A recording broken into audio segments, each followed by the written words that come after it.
নমস্কার বন্ধুরা, তোমরা সবাই কেমন আছো? আশা করি তোমরা সবাই ভালো আছো। মৌসুমি হেসেল থেকে মৌসুমি, আমিও ভালো আছি। আজকে আমি তোমাদের মাছের ডিমের ঝাল করে দেখাবো। দেখো, এখানে আছে মাছের ডিম, আর এখানে আছে পেঁয়াজ, আর এখানে কাঁচা লঙ্কা। রান্না করতে করতে মশলাগুলো আমি দেখিয়ে দেবো। একটু জল নিয়ে নিয়েছি। এবার আমি দিয়ে দেব নুন, আর দিয়ে দেব হলুদের গুঁড়ো। এই জলের মধ্যে আমি ডিমগুলোকে সিদ্ধ করে নেব। ডিমগুলো সিদ্ধ হয়ে গেছে, এবার আমি এই ডিমগুলোকে তুলে নিচ্ছি। গরম হয়ে গেছে, এবার আমি দিয়ে দিচ্ছি পেঁয়াজ, লঙ্কা। পেঁয়াজগুলো সব দিয়ে দিয়েছি। এবার নিয়ে নিলাম একটু নুনও আমি দিয়ে দিলাম, দিয়ে ভালো করে পেঁয়াজের সঙ্গে মিশিয়ে।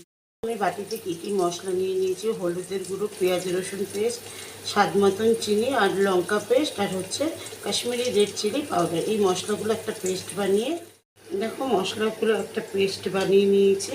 এবার এই মশলাগুলো আমি পেঁয়াজ ভাজার মধ্যে দিয়ে দেবো। দিয়ে ভালো করে মশলাগুলো কিন্তু ভাজা ভাজা হয়ে গেছে। কিছু মশলাগুলো ভাজা ভাজা হয়ে গেছে। এবার যে ডিমগুলো সিদ্ধ করে রেখেছি সেগুলো আমি দিয়ে দিলাম। দিয়ে ভালো করে মশলার সঙ্গে আমি ডিমগুলোকে মিশিয়ে। দেখো, মাছের ডিমের ঝালটা একদম রেডি হয়ে গেছে।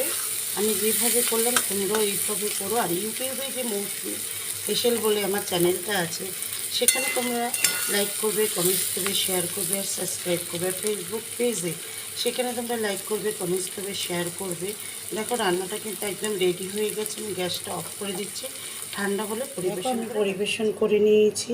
আমি কিন্তু আজকে তোমাদের মাছের ডিমের ঝাল করে দেখালাম। আমার যে ইউটিউবে মৌসুমির হেসেল বলে চ্যানেলটা আছে, সেখানে তোমরা অবশ্যই সাবস্ক্রাইব করবে। আর ফেসবুক পেজেও মৌসুমির হেসেল বলে যে চ্যানেলটা আছে, সেখানে তোমরা লাইক করবে, কমেন্টস করবে, শেয়ার করবে, আর অবশ্যই চ্যানেলটাকে ফলো করবে। আজকের মতন আসি, নমস্কার।